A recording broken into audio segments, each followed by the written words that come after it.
పాకిస్తాన్ కు చావు దెబ్బ తగిలింది. వరుసగా మూడోసారి తలెత్తుకోలేని దుస్థితిలోకి వెళ్లిపోయింది. కేవలం 25 నిమిషాల వ్యవధిలో పాకిస్తాన్ ఉక్కిరిబిక్కిరైంది. 9 ఉగ్రవాద శిక్షణ కేంద్రాలను 24 క్షిపణులతో భారత సైన్యం నేలమట్టం చేసింది.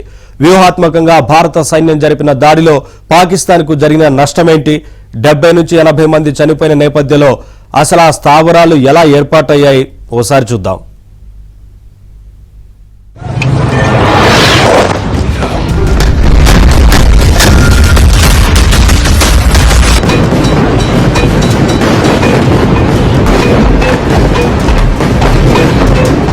పహల్గాం దాడికి పక్షం రోజుల్లోనే ప్రతీకారం కనిపించింది. ఉగ్రవాద శిక్షణ కేంద్రాలు, అక్కడి మౌలిక సదుపాయాలే లక్ష్యంగా భారత army, air force joint operation నిర్వహించాయి. భవిష్యత్తులో భారత్ పై దాడికి ధైర్యం చేయకుండా బుద్ధి చెప్పాలన్న లక్ష్యంతోనే పాక్ పై క్షిపణి దాడులు నిర్వహించారు. ఆక్రమిత కశ్మీర్లోని 5 ఉగ్రవాద స్థావరాలతో పాటు పాకిస్తాన్ లో 4 చోట్ల ఈ దాడులు జరిగాయి. Our intelligence has developed an accurate picture of the planners and backers of this team. The features of this attack also tie in with Pakistan's long track record of perpetrating cross-border terrorism in India, which is well documented and beyond question. Pakistan also has a well-deserved reputation as a haven for terrorists from around the world, with internationally proscribed terrorists enjoying impunity there. In addition, Pakistan has been known to willfully mislead the world and international forums such as the Financial Action Task Force on this issue. The Sajid Mir case, in which this terrorist was declared dead and then, in response to international pressure, brought back to life, found alive and arrested, is the most glaring example. తొలి క్షిపణి దాడి బహవల్పూర్ లోని మర్కజ్ సుబాన్ లో జరిగినట్లు తెలుస్తోంది. ఇది సరిహద్దుకు 100 కిలోమీటర్ల దూరంలో ఉంది. జైషే మహమ్మద్ కు దీన్ని ఆపరేషనల్ హెడ్ క్వార్టర్ గా అభివర్ణిస్తారు. పుల్వామా దాడి సహా భారత్ పై చాలా కుట్రలు అక్కడి నుంచే మొదలయ్యాయి. ఆ కేంద్రం నుంచే ఆత్మాహుతి దాడులకు శిక్షణ ఇవ్వడం, ప్లానింగ్ వంటివి చేపడుతుంటారు. దాన్ని జైషే చీఫ్ మసూద్ ఇంటిగా కూడా వినియోగిస్తాడు. ప్రస్తుతం జైషే నంబర్ 2 గా ఉన్న ముఫ్తీ అబ్దుల్ రవూఫ్ అస్గర్, మౌలానా అమర్, ఇతరుల కుటుంబ సభ్యులు కూడా దానిలో ఉంటున్నారు. 600 మంది ఉగ్రవాదుల ఇళ్లు కూడా ఆ క్యాంపస్ లోనే ఉన్నట్లు తెలుస్తోంది.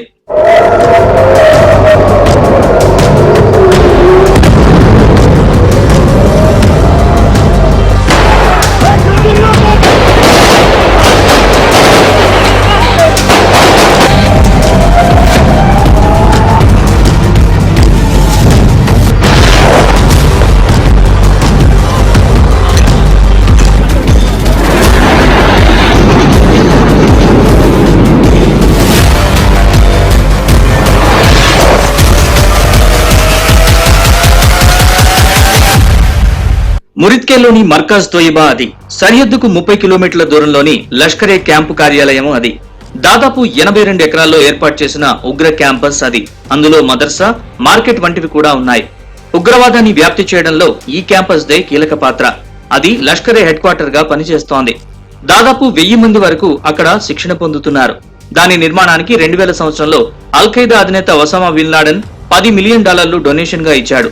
ముంబై ఉగ్రదాడికి పాల్పడిన దుర్మార్గుల్లో ఒకడైన అజ్మల్ కసబ్ కు అక్కడే శిక్షణ ఇచ్చారు. ఈ దాడి కుట్రదారులు David Coleman Headley, Tahawwur Rana ఆ కేంద్రాన్ని సందర్శించారు. ये एलओसी से 30 किलोमीटर दूर था.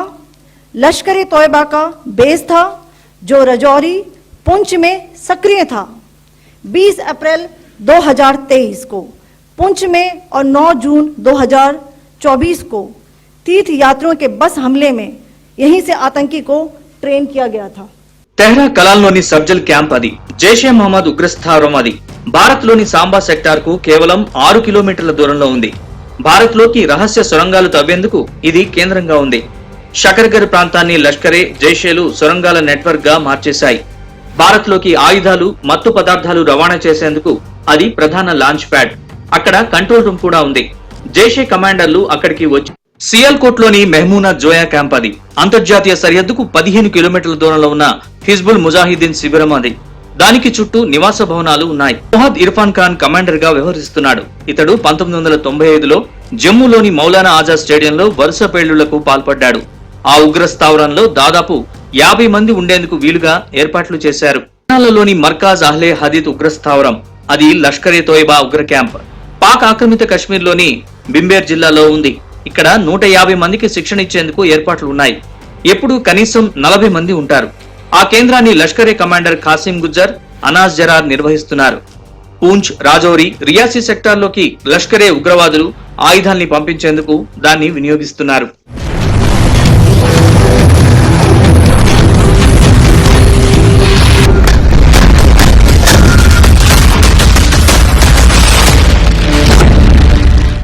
కోట్లీలోని మర్కజ్ అబ్బాస్ ఉగ్రస్థావరం నియంత్రణ రేఖకు 35 కిలోమీటర్ల దూరంలో ఆ క్యాంప్ ఉంది. అక్కడ 125 మందికి శిక్షణ ఇచ్చేలా ఏర్పాట్లున్నాయి. ఏ సమయంలోనైనా కనీసం 50 మంది ఉంటారు. పఠాన్కోట్ ఉగ్రదాడి తర్వాత జైషే తన ఆయుధాలు, మందుగుండును దశాకా మర్కజ్ నుంచి తరలించి అక్కడ నిల్వ చేయడం మొదలుపెట్టింది.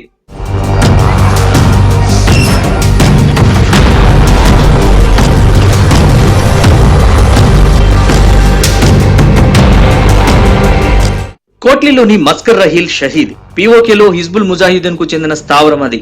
దాదాపు 200 మందికి ఉగ్ర శిక్షణ ఇచ్చేలా దాన్ని నిర్మించారు. ప్రస్తుతం అక్కడ 30 మంది వరకు ఉండొచ్చని అంచనా. తుపాకీల వినియోగం, శారీరక దృఢత్వంపై శిక్షణ ఇస్తారు. ముజఫరాబాద్ లో షవాయ్ నాలా క్యాంపు ఉంది. 2000 సంవత్సరం నుంచి పనిచేస్తోంది. దీనికి హుజైఫా బిన్ ఎమన్, బైతుల్ ముజాహిద్దీన్ అనే పేర్లు కూడా ఉన్నాయి. ఆక్రమిత కశ్మీర్ లో సరిహద్దుకు 30 కిలోమీటర్ల దూరంలో ఉంటుంది. The strike on the terror camps were undertaken through precision capability, as shown to you. A niche technology weapons with careful selection of warheads was ensured so that there will be no collateral damage. The point of impact in each of the target was a specific building or a group of buildings. All the targets were neutralized with clinical efficiency, and the results reiterate the professionalism of the Indian Armed Forces in the planning and execution of their operations. No military establishments were targeted.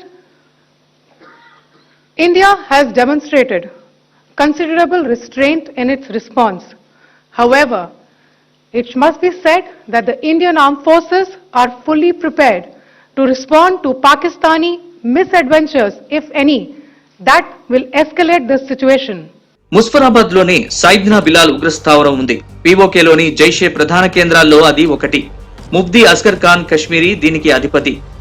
Bharat నుంచి పారిపోయిన ఆసిక్ నెంగ్రూ, Jaish-e commander Abdul జిహాదీలు కూడా ఆ camp ని వాడుకున్నారు. Muzaffarabad red fort కు ఎదురుగా ఉంటుంది. అక్కడికి వచ్చే వారికి పాక్ ఎస్ఎస్జీ కమాండోలు శిక్షణ ఇస్తారు. జమ్మూ కశ్మీర్ లోకి ఉగ్రవాదుల్ని తరలించేందుకు వీలుగా దాన్ని రవాణా క్యాంపుగా నిర్వహిస్తున్నారు. అక్కడ నిత్యం 100 మంది శిక్షణ పొందుతూ ఉంటారు.